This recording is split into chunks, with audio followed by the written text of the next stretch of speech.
Coneixeu a Basha Bazi, que significa jugar amb nois?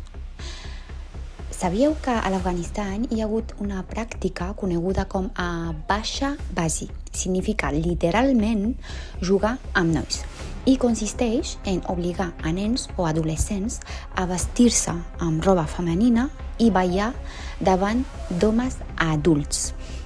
Aquests nens són maquillatge i obligats a vestir-se com si fossin dones. Molts acaben en aquesta situació perquè alguns homes s'aprofiten de la pobresa de les seves famílies, els compren o els forcen a participar contra la seva voluntat. En molts casos, després dels espectacles, molts d'aquests menors són víctimes d'abusos i explotació.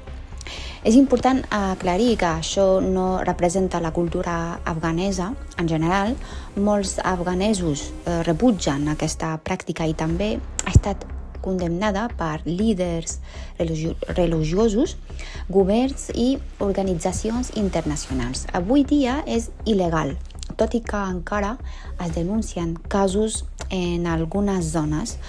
Conèixer aquesta realitat ens ajuda a entendre millor els problemes de l'explotació infantil i la necessitat de protegir els drets dels menors arreu del món.